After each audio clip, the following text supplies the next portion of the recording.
All right, let's start. Welcome, guys. Welcome to our webinar today. And as usual, my name is Valeri. I'm the co-founder of StoryChief. And here I have Stef Dejonghe, owner of digital and content agency Adfundum, a very successful agency. He's in business for 30 years, working for huge customers.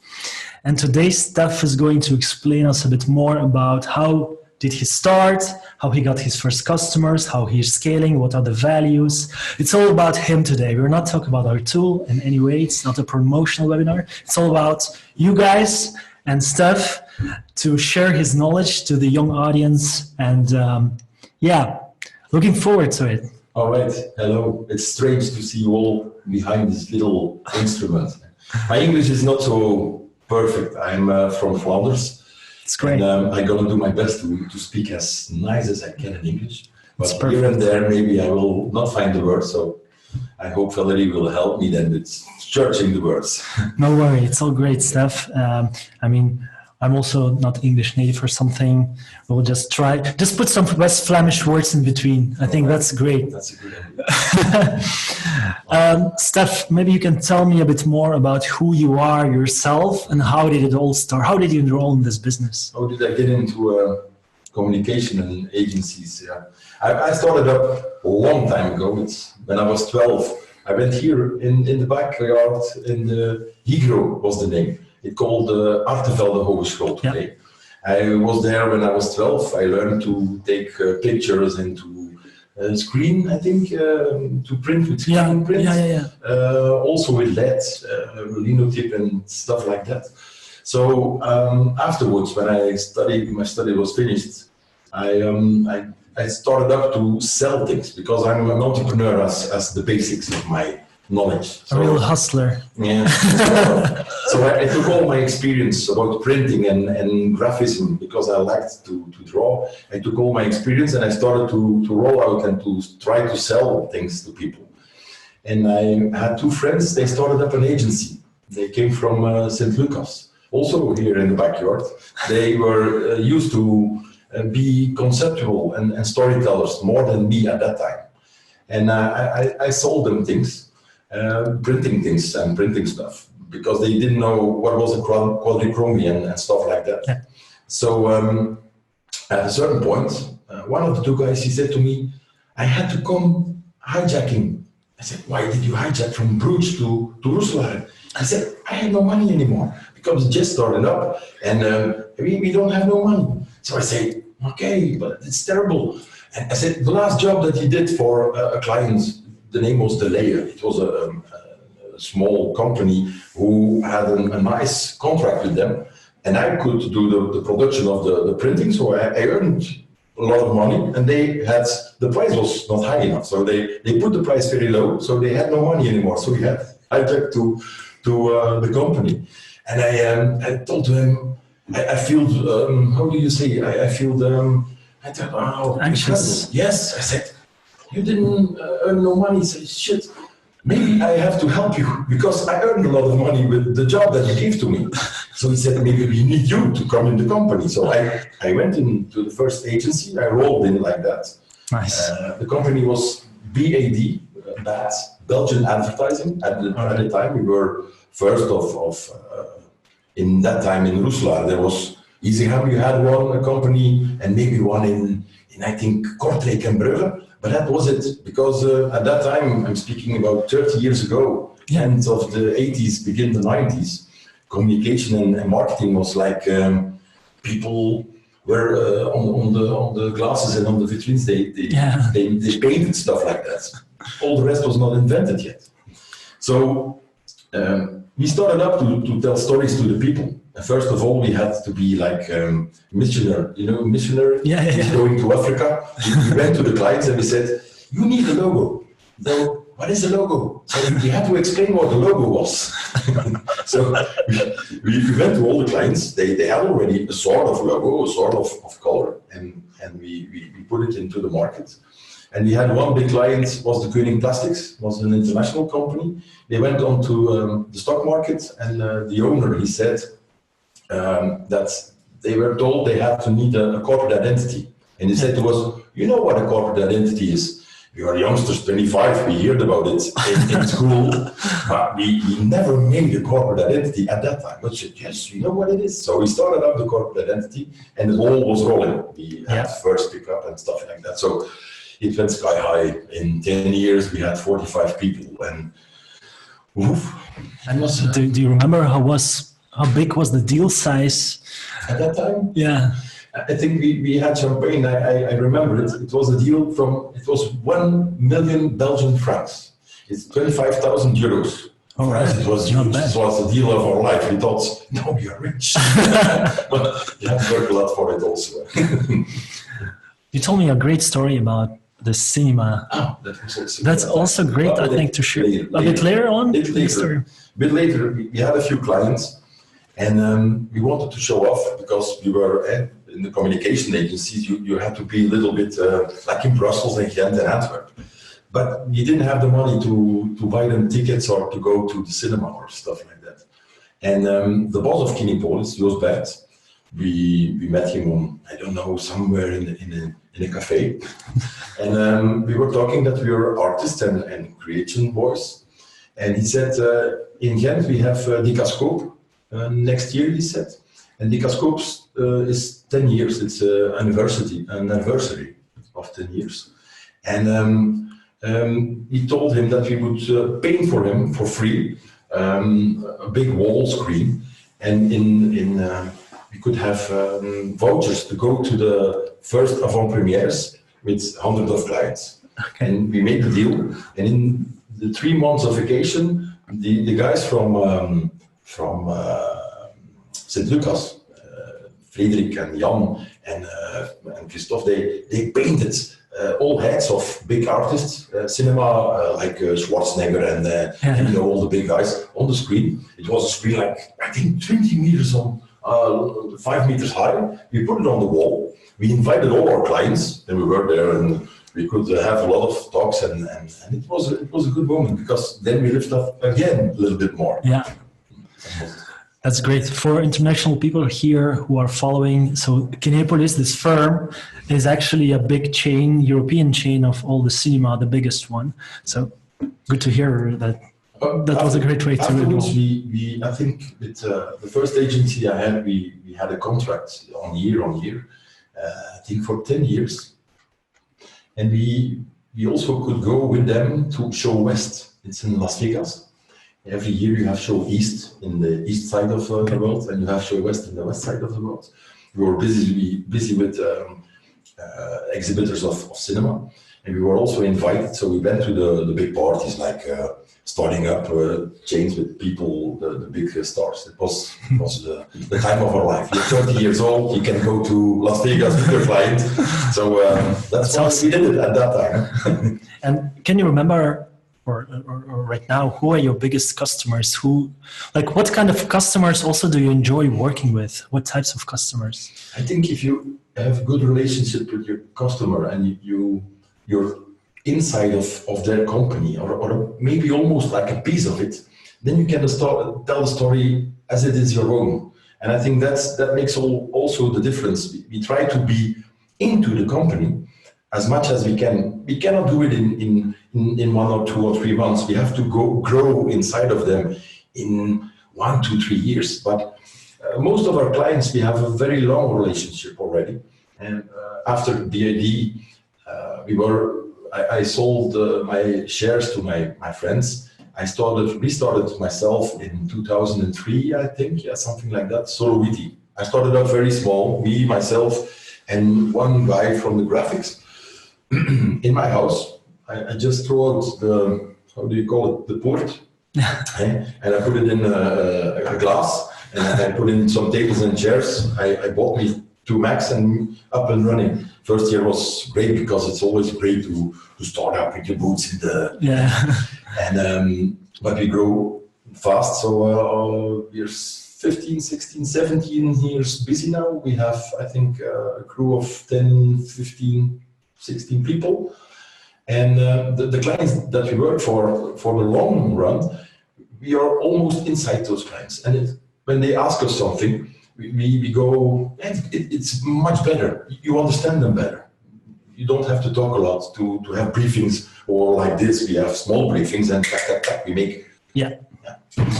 And so a good learning from this, what you just said, is relationship with your customer is super important. Absolutely. I think it's one of the most important things that you need is a good relationship with your client.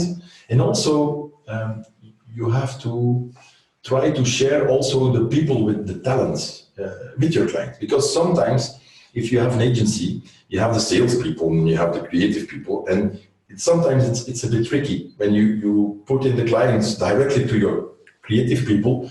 They start to misuse them. It's not misusing, but they would like to, and do little this and tomorrow that, and then all your planning situation goes down. So, but I think you have to dare to do it because it makes it stronger. It makes the connection better, and they understand it better. When they have to create a new visual or a new text, and they have a close encounter with the client, it's much stronger. Yeah. I think one of the most common questions people ask themselves when they start freelancing or starting an agency business is, how do you define your pricing? Is it like user-based? Is it value-based? How do you... That's a very difficult one. I have to think about it. Give me a little time to think about it. I remember in the past, before StoryChief, I had my own branding agency. And in the beginning, we charged like, wow, this is X amount of euros per hour, and this is the estimate and stuff like that. But then we started to see that let's start charging by value. And once we did that, we kind of we got better customers. The whole thing just became better. And also, I remember one time we also increased our rate. Like before that, we increased our rate per hour, and we also got way better customers. So, what are your opinions about pricing? We have a few ways of pricing to the client. First of all, you have the pricing in an hour. But the client, he makes a deal with you on a year or 2 or 3 years base. He says, my average budget is 100,000 a year. So we divide it in pieces, like 1 month is 7,500. Is like we put in half in online, half in creation, half in photography, a little piece in video.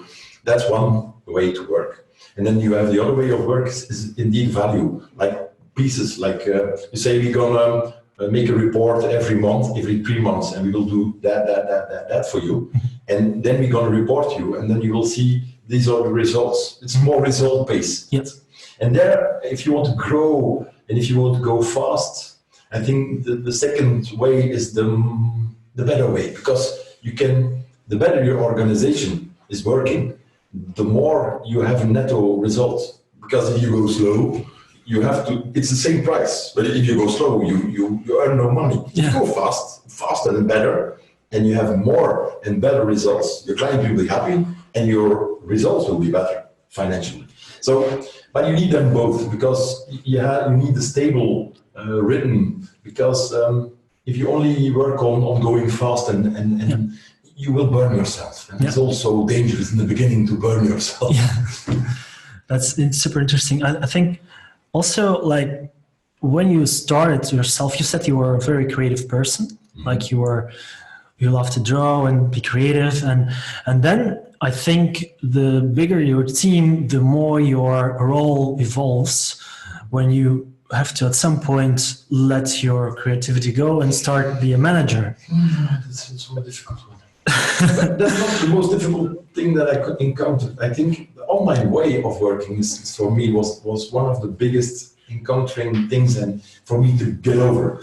You know, at our time in year 1995, 96, 97, online was already there, but it was very slow. So people talked to me and said, what do you think? What will they do in the next coming years? I said, oh, maybe it will be 10% of the budget. But it's so much more today. And I had to loosen up, because all the youngsters who are working with us, guys from 20, 25, 30, 35 years, they play with it like it's it's stories. I understand the way of implementing stuff like that, but I had to loosen up and said, okay, you want to do what is the name again? StoryChief, what is it doing? So I don't understand, but let's try it. So you have to lose. You have to let them do their thing. Yeah. And I think that's an important way of management at that time. Yeah. All right. So, like right now, you have this Adfundum Agency. It started in 2003, went up to 15, 16 employees, working for great customers. The services that you do right now, do you see an evolution of services that you did before and now? Is it clear difference? There's a big switch in the online. I think we invested the last 5 years, and we will still do more investments in online communication, because the storytelling and the way you tell the story and what is the look and feel and the branding and the strategy is very important. This is like the basics of your campaign.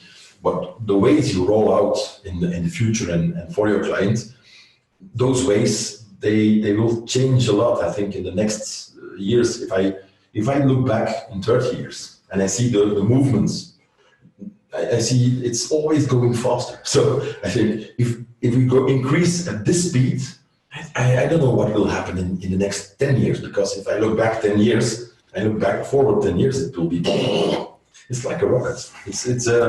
There are so many new stuff, new things who are implemented, like things that we are doing here now. Before the Corona story, we had meetings always together, live. Today we go on Zoom and we talk on screen all the time. It's fast, it's easy. I was thinking maybe I have to sell the building and we put in all the people in their garden, we make a little place to work. Maybe we have to evolve to stuff like that. I just saw an ad yesterday on Facebook. It was, did you see it? That's crazy. Like there was an ad with a garden, with a picture and a house, like a pop-up house that you can set up in a few minutes, whatever. And it said like, don't give your employees a car, give them a garden house to work, garden office. It's a good idea. Very cool. Talking about HR, like. All right, about the people, like what is the average age of people that are working for you right now? I think average we are around 28, 29, something like that. Yeah. 30 maybe, yeah. I'm the oldest, I'm more than 50. Mm-hmm. And the youngster of the youngest of the gang, I think 22, something like that. It's not easy to put in young people because they have to go into the tragic for a long time, but sometimes it's good to have a little bit rock and roll in the house. And the olders, it's going to be good, but it's going to be slow, and everybody knows his job. It's better that you go fireworks. That's great to hear. I mean, that's the way to go, definitely. And if you look at at the stage where your company is right now, so working for big brands, doing content marketing, doing other branding services, how does a team look like? Like how many people are in sales or marketing, creative? What can I imagine? I think you can. Today we are 3 people who are working directly with the clients as account executives. Me, myself included. Then we have 3 people really devoted on online platforms, whatever, social and others. And I think 4 people are in graphic, maybe 4 people, then 2 people in content management, but content in a very wide way of thinking, like video and like text, making copywriting. I'm losing my count, 6, something like that. But I'm close to it. Maybe I lose again, but something like that. So third, yeah. And in regards for sales, how do you guys? What is cheaper? What is the best way to go? Keeping the existing customers or getting the new one? And what's the balance? Keeping the old one, certainly, but also for the, in Flemish we say plezant, relevant, rendabel. It's like a little word, 3 words in a row. Plezant wants to say it's we like it, it's fun. Relevant, we will not go and do things that we cannot do. We like to do what we do. Rendabel, plezant, relevant, rendabel, it brings the money. So if you always check out new client, old client, is it nice to work for them?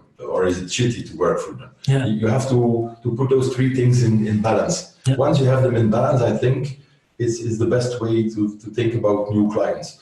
But you need the new ones to have the fire in the house, because new clients who come, they bring new ideas, they bring new brands. You have to rethink sometimes yourself, and that's I think a nice way, good balance between both of them. Yeah. But certainly keep your your clients, because it takes a long time to grow inside of them and to be strong enough for them to bring good value. And if you you were talking about building a relationship with a customer, how deep does it go? Do you have to go to a restaurant with him? Is it a phone call? How do you maintain this and start up this how do you keep that, how close do you have to be? That's one of my problems sometimes. I grow very close with my clients. I like it both. They become like friends at a certain moment. You have clients who don't like it, so no problem. But you have a lot of clients who like to be also a part of our team almost. They like to be there, they like to brainstorm, they like to, it's good to mingle. So you really involve your customer into the creative process? We have a 7 steps system about branding. And we do workshops with the client. And certainly, first time that we meet them, we do the workshop. We have Karen, who is a lady who was, and that's nice also in our company. Karen was somebody who is a graphic lady, an art director. But she was very interested in strategy and stuff like that. So she told to me, I would like to know more. I want to reach out and see what I can find. Together with Christophe and Mathieu, they started up a task force, and they rolled out, since I think it's now 3rd or 4th year, they rolled out a strategy meeting with the clients, and it's very simple, with papers and questions and asking, and then out of there they flow out a nice way of who's your best client for you as clients, and then you flow out and you can make all the rest like a good foundation. Awesome. How do you make sure that the young team loves to come back to the office every day, that they are very motivated, that they love you as a boss? That's a difficult one. I'm not always sure that they love me as a boss. I try to be as funny as I can, but sometimes I'm certainly, they think, how shitty is he now? He's too nervous, and that's true, I know, too nervous. And why am I nervous? Because sometimes I see the bank account is going down and the price is going up, and I have to pay and I say, shit, this client has not paid already, then I get nervous. So I cannot tell everything to them. They will not know it now because they're all looking at me now. They're all laughing at me this morning. But sometimes I'm really nervous, like everybody. They also have their moments. I try to give them all the space that is possible in a work relationship. What do I mean, all space that's possible? We have now in Corona period, they worked home and they had children, because they're all youngsters. They have little guys who are climbing on the tables and sitting everywhere. And then they're both, the man and the wife. She has to work, he has to work. So I gave them all the space that they could change their program, saying, I will work this morning and not in the afternoon. I will start up at 7 o'clock and not at 8. Mm-hmm. I think you have to try to give them all the credits that you can. It's not easy to give credit. It's not easy to give vertrouwen in English. What is the word? Trust. Trust is one of the important things also. And I have to fight with it every day. I'm serious. I always, every day, I fight with myself and I say, give them all the credits, give them all the trust. And it's a difficult one. But if you say it to yourself every day and you maintain as hard as you can, I think that's the way you have to do it. Yeah. And also, the money is also important. If you pay peanuts, you get monkeys. Things like that. Yeah. I know Okay. Do you think that for young people who start to work, is money the most motivating factor? It's a factor. It's not the most motivating, but I'm sure it's a factor.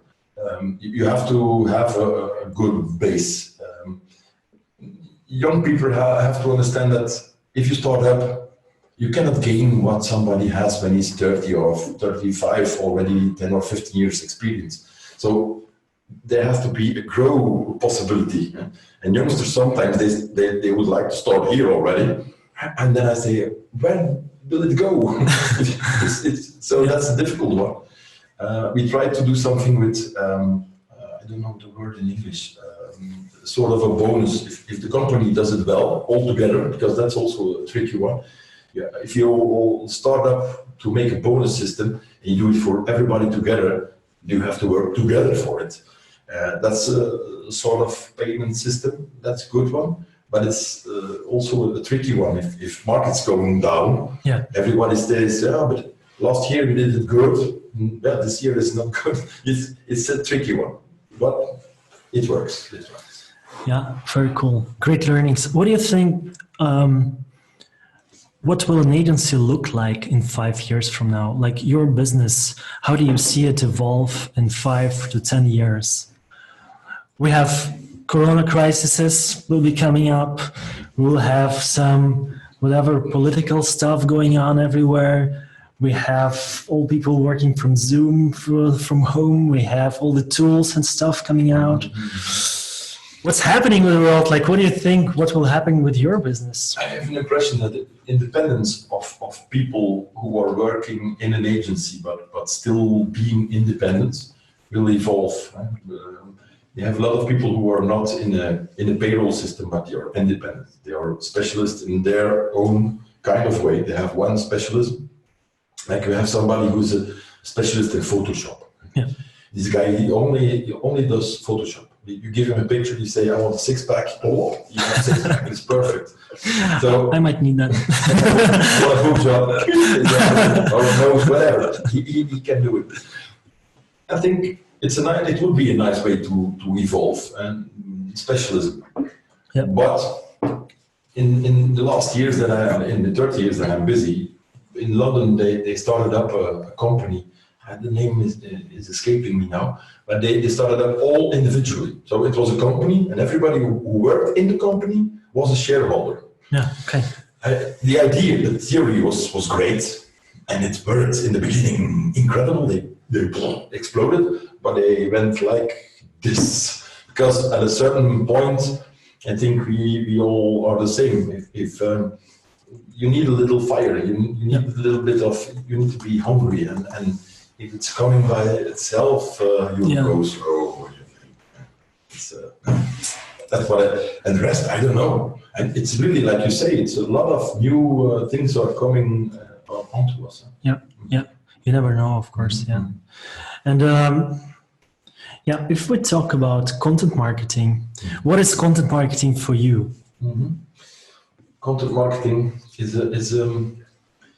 for me like a nice mix between the storytelling that we did before and the press, but mixed into each other. Because before we tried as an agency sometimes to keep the people of the press our friends, because then they would write a nice interview with our clients. And on the other side, we had the salespeople of the same press, and then we buy a few pages. I have the impression today that you have like a mixture of both. You have a nice storytelling, and you have to put it together with a nice strategy and also a nice branding style. And then that's content marketing for me. Yeah. I mean, sometimes I have this kind of conversation with some guys who only promote video, and I'm like, "Hey, what is content marketing for you?" Video. I talk with someone who does podcasts. What is content marketing? It's podcast. What is it's blogging? It's social media. It's TikTok. Whatever. I think that's just a form, right? And the idea, it always evolves. It's a nice question though.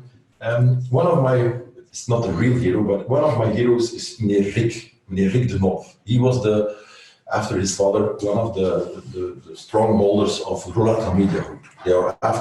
They're sitting in the back of our office. Oh, they're a customer. 200 meters apart.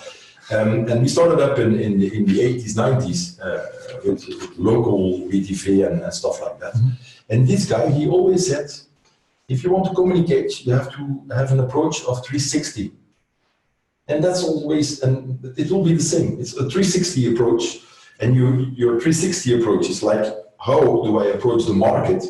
You can change the power on your 360 depending on who is your best and most potential client. Then you can shift, but you always need the 360 approach. And if it's video or photo or text, it has to be strong. It has to be a good content from the heart, and then you're always going. Indeed, story first, content first, very important. It can be very good, but if story is shitty, then it will always be shitty, and it will end as a shitty story also. Yeah, definitely. So cool. So I would like to ask like a few little questions to finalize this thing. But I think the very important thing for our listeners is like, if you would do everything over again, what would you do differently? I think nothing. I would do it over again with all the stupid things that I did before. Because if you don't crash and you don't go on your face, you don't learn it. And we went on our face a lot of times. And I can sit here for a whole day to tell you stories. In very, very beginning time, there was no internet. There was nothing. We bought the first Mac. It was like 4 megabytes RAM. Oh, impressive! I think we bought it. It was 1 million Belgian francs, 25,000 euros for the Mac. Wow, for 4 megabytes. And then we could have Photoshop. Okay. Not like it is today, but the beginning. And there was a client. He wanted to have 20 square meters boarding in Roeselare. But he didn't have the budget. And we would like also to have a 20 square meter campaign on our name. But he didn't have the budget. So we started to think, how will we manage to give him 20 square meters and we can claim it? And we bought ourselves paper. We put it in the table on the floor and we painted the 20 square meters. We 1, 2, 3, 4, 5, 6, 7. We put them together. We made I think 6 boardings. And they were on the walls. So 1, 2, 3, 4, 5, 6 on a very base price. We had to put a lot of effort in it, but it was great to have. Yes, we have a first 20 square meter campaign. Client very happy, we very happy, everybody happy. That's awesome. And those stories like, you start up like there was a movie guy who rented us to start up the Highlander. You know, Christopher Lambert, the movie Highlander, in the beginning of the 90s. Yeah. And we could do a campaign, and after 14 days, he paid us the bill already. So, wow, nice clients. So we started to work a lot, and new campaign, new movie. And at a certain time, the guy we were 5, I think, or 6 people, said, all our money is gone. There's no money more on our bank account.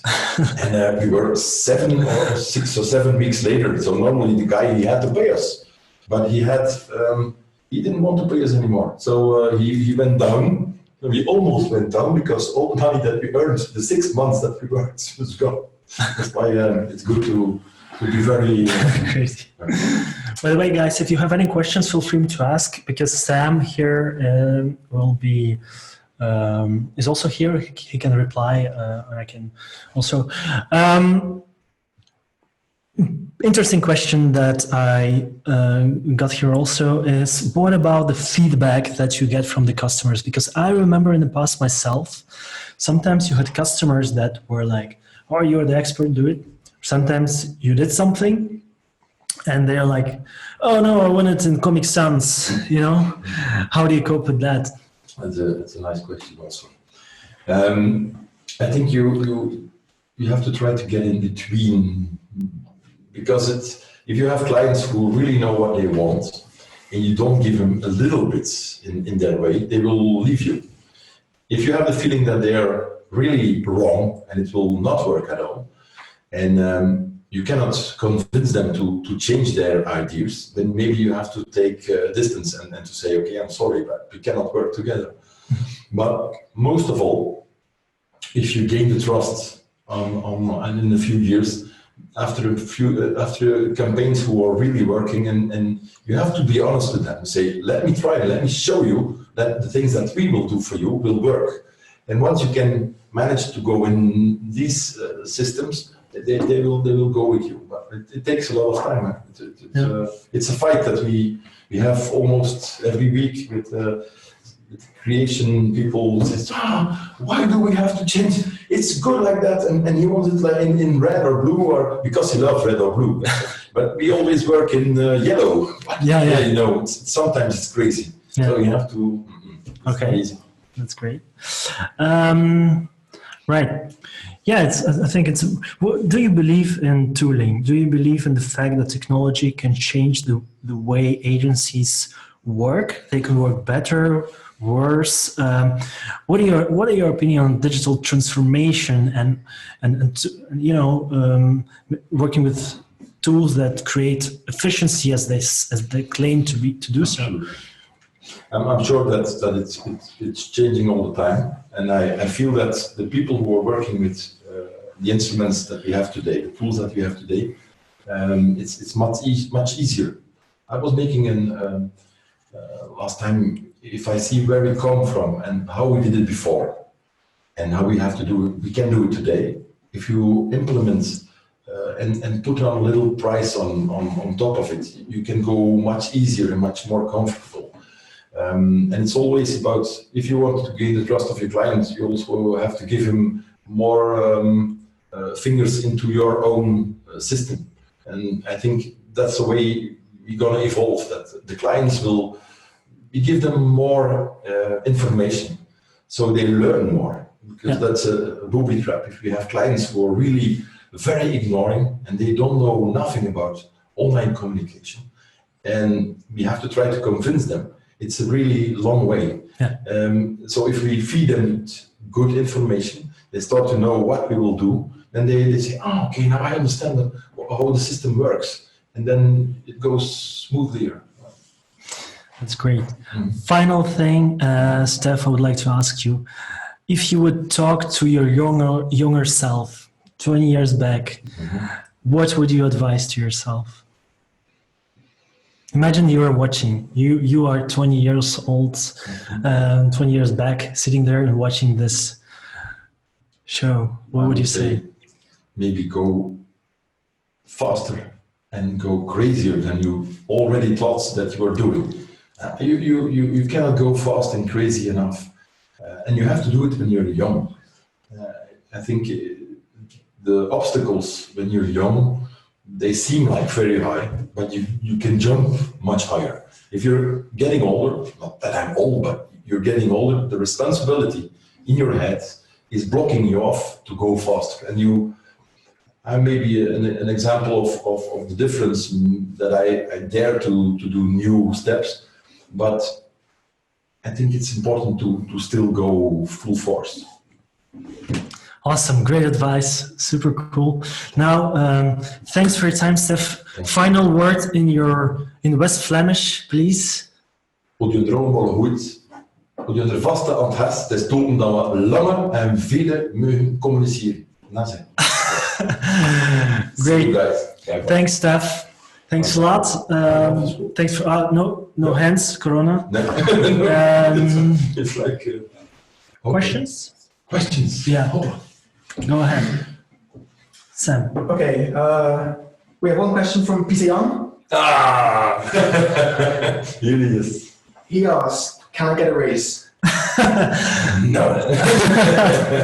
You can get a tree house in your garden. Yes, it's small. He already has one. Okay, another question from Chris. He asks, I joined a bit late, but what is the typical workflow between you and your clients? The typical workflow between us and our clients. It's a pretty broad question. Right? That's a very broad question, but we have a lot of different sort of clients. But the client that I like the most are the rhythmical clients who do, we put them in a strategy moment. We work out for a whole year, and then we work on month by month by making a report and by saying what we had done and what was the result of the things that we done. If you can work like that with your client, you build up very strong. You're not only like a cost. You're not like an investment. You're more like an investment and not only a cost. And I think that's one thing that I learned from Peter Jan, thank you, and Christophe, thank you, and everybody from Adfundum, thank you very much, because they learned me a lot of things. Okay?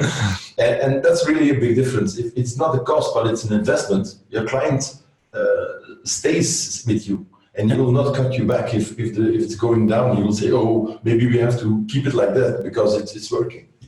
Okay. Okay, another question from Sarah. She asks, where do you get inspiration to create content? It's not me myself only who has to have inspiration. It's mostly the youngsters and the creative boys. Me myself, I get my inspiration. I look a lot of movies and series, like the most crazy stuff that you can imagine, like sci-fi and stuff that you think, what is happening here? And maybe stuff that children are looking to, like the Avengers and all stuff like that. So for me, there I get my imagination. Like now you have Dark, I think number 3 season was just on the television. It's in German, but it's a very nice storytelling about the beginning is the end and the end is the beginning. It's like you into a story that is like flowing.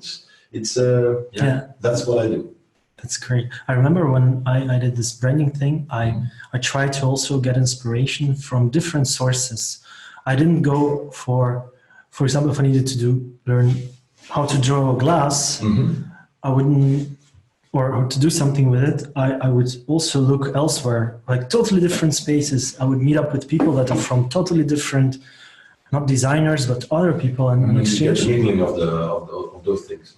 But when you're talking with a customer or brainstorming an idea, are you the driver?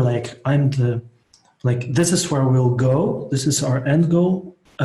Do you decide that, or is it together with your team? How does it work? Mostly it's a team. And before we started up the team who was making the strategy meetings, we were like looking around, putting on the table and say to the client, look what we made. That's one nice thing, that's one, choose one, and he choose one. Today, by the last 5 years, we worked hard to give them something who is more stable, with more strategic onderbouwd in English. Backbone. Backbones. It's much stronger, because if you go on the road with your client and at a certain time he says, I don't like it in red, or I want to have another type of I don't know what, you can go back to the issue where you together said, okay, it's that we will do, and it's for this sort of clients for you, and they will reach out for this and not for that. Then you can go back in your storytelling and tell him, did you know? No, we will stick to the points, because it's stronger than how we did it before. Before it was more, oh, it's nice, it's beautiful, oh, it's graphical, good, but it's the support was not strong enough. Yeah, totally valid. It's the same like when instead of giving your customers 5 choices, you're just coming up with this one thing and saying this is that, or we make the choice together with the clients for the direction. If you're talking about graphism and art direction and branding, I think it's important that there your client feels like emotionally also touched.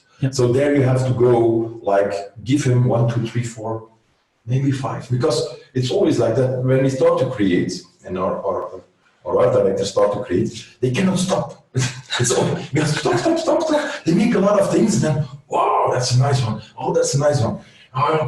We have too much, what will we do? And then it's always the same story. We always end up with 5, 6, 7 stories. So, okay, we gotta cut this one out and keep this one out. But we always have 5, 6, 7 presentation models. But it's better to go smaller, but creators are like fire at balls. Do you participate in pitch contests?